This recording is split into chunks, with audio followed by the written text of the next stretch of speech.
Leng-lenging driya mangun kung kandhuwan rimang lerena tanpa kanin yen tan tulusa mengku sang Dyah Utama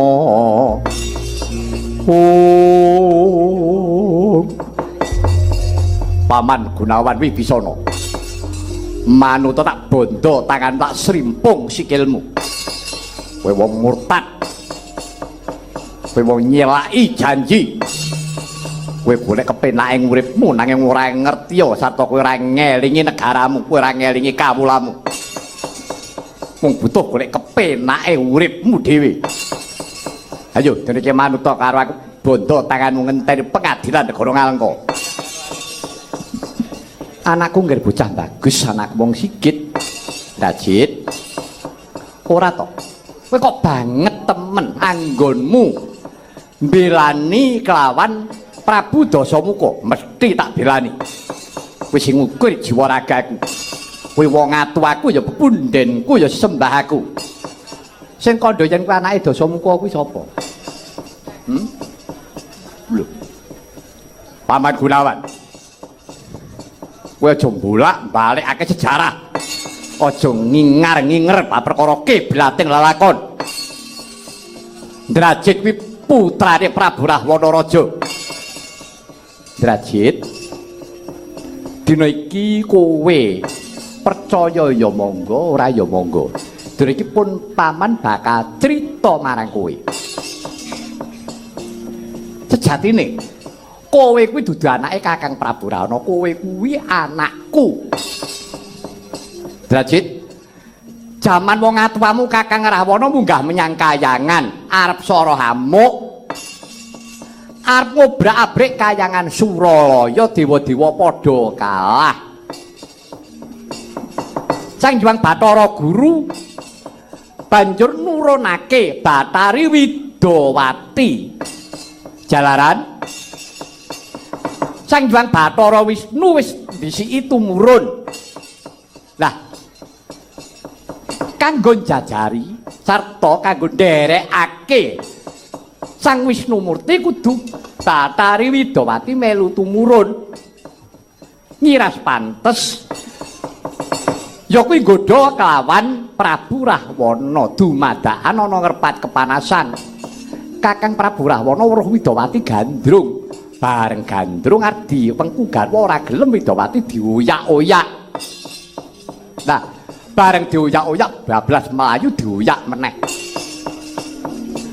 bareng dioyak meneh nganti bali Bathari Widawati manjing ana jroning Karang Kawidodaren Prabu Rahwana arep nyaut ya kuwi Pang Bathari Widawati arep disaut nganggo astane sing kiwa ndelalah tangane Prabu Rahwana kejepit kori kejepit lawang Karang Kawidodaren bengok-bengok disendal nganti tangane Prabu Rahwana kuwi kuwaga ki cendak siji.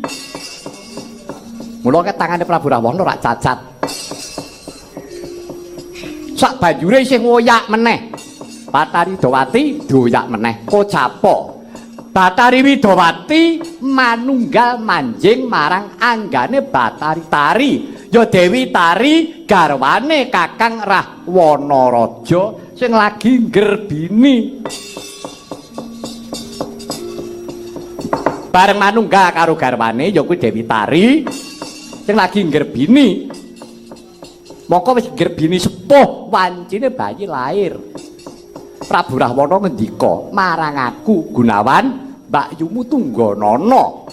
Jalaran mbakyumu kuwi mau kepanjingan Bathari Sri Widawati sing manunggal marang mbakyumu garwaku Yayi Dewi Tari ning sing dipanjingi kuwi dudu mbakyumu nanging ponang jabang bayi sing dikandhut kuwi Titenana Gunawan anakku kuwi bakal lahir wedok putri Tungganana Gunawan lan seksenana yen anakku kuwi lahir putri besok diwasane arep tak tresnani dhewe tak mengku dhewe Tungganana Gunawan. Nah, Kakang Rahwana nyingkir, Kakang mbok antari nglairake ponang jabang bayi ndelalah metu putri tenan. Aku Semelang, Dewi Tari ya Sumelang. Apa kelakon besok ana wong tua bakal jamah karo anake dhewe. Akalku bayi wedok mau tak cidra tak colong tak lebokake jroning kendhaga kencana tak kentirke ana ing Bengawan. Kajenipun Bengawan Jamunga. Tak tengeri wujuding kupat sing digawe saka janur kuning jenenge kupat Sinta. Tak kentirke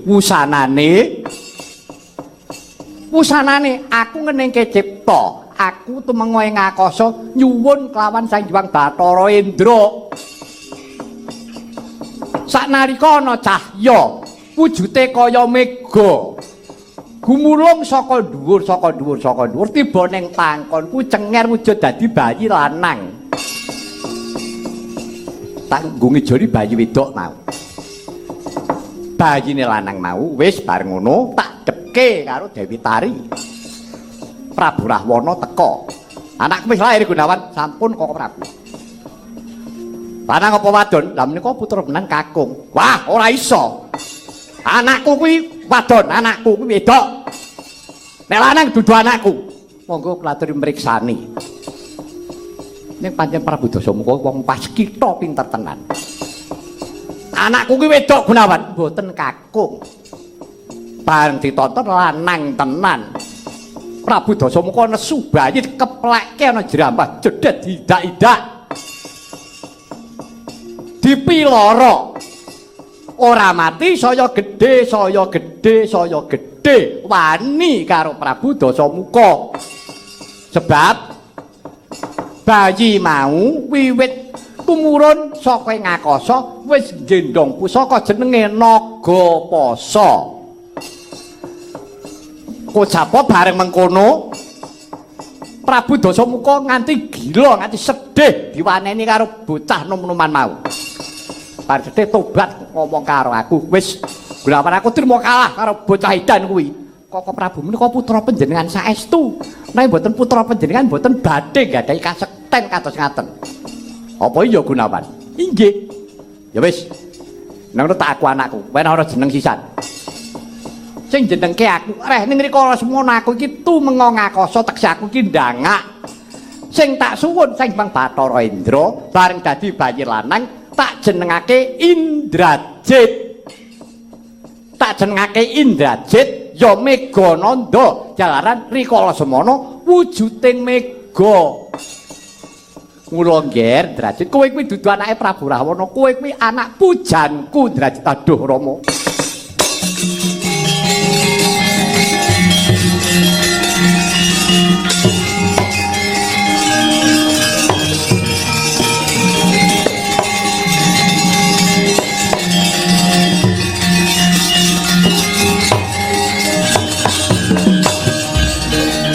Oh, Kanjeng Rama sesembahan kula. Mboten nginten babar pisanan paduka menika tiyang sepuh kula. Kenging menapa Rama kula panjenengan suwitakaken tiyang ingkang hambek angkara murka kados Prabu Rahwana menika. Nggih persajeng kemawon kula sampun mboten betah, kula mboten kiyat ngawula wonten negari Ngalengka Diraja. Sampun Rama pejah gesang kula pasrahaken paduka Kanjeng Rama Gunawan Kuntawibisana.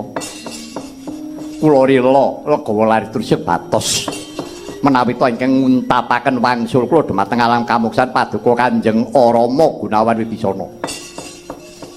Oh ngono nggih Indrajit. Inggih Rama. Ning kowe wis rila, sampun Rama. Kowe wis ikhlas tenan, sampun Rama. Ya bagus yen pancen mengkono. Wis weningna ciptamu menepno rasamu tak sesuwunake marang Gusti Kang Akarya Jagat.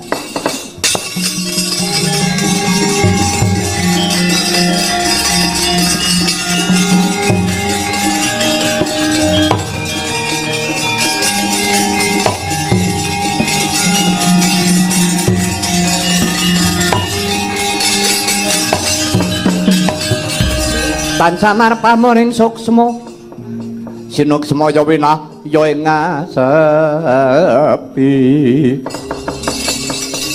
sumimpen telenging kalbu pambukaning warana lah ing kono to wau wong agung kekalih nenggih Sang Kuntawibisana miwah Raden Indrajit nenuwun marang purbaning kawasa kawistinga kalamunta sedakep saluku tunggal suruku nutupi baban hawa sanga ngeningaken Pancandriya Panca lima ndriya pengangen-angen ambirat hawa nafsu bebayu patang perkara amung sajuga ingkang sinidhi kara mandeng pucaking grana anut marang giyonganing kayun kayung-yung ayahaning Parotama kaya mati jroning urip jroning pati liyep layaping aluyut pindha pecating supena sumusuping rasa jati-jatine Sang Gunawan Kuntawibisana nenuwun marang purbaning Sang Hyang Bathara Indranedya ngruwat ingkang putra nggih Raden Meganandaya Indrajit rikala semana ana cahya saking antariksa wujuding jemparing ingkang mawa cahya jemparing pamungkas kinarya nguntapaken wangsuling Raden Indrajit mring loka baka ical wujuding manungsa wujud dadya mega minggah ndedring antariksa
wonten malih tuladan prayogi satriya gong nagri ngalengka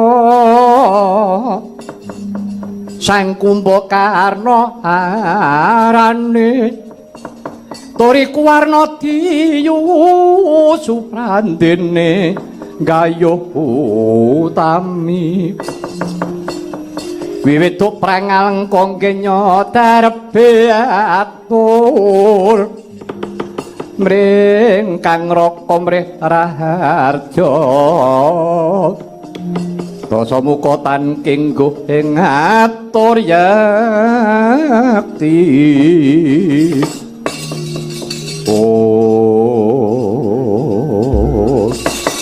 lara apa to wong ki ngunduh wae ing penggawe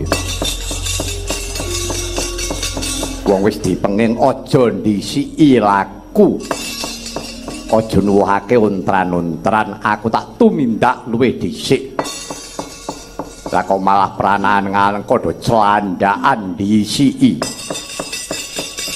yo ibarate kowe sing nandur ya unduwen dhewe Indrajit sak sedulur wis gugur ana madyaning palagan nanging aku duwene kesaguhan kelawan Kakang Prabu Rahwana aku kudu iso mboyong kelawan Rama Wijaya marang negara Ngalengka nanging yen to aku ora nganggo reka daya tangeh lamun aku bakal bisa nyidra kelawan Sri Rama ya dina iki aku bakal mantak aji penglemunan bakal tak cidra Rama Wijaya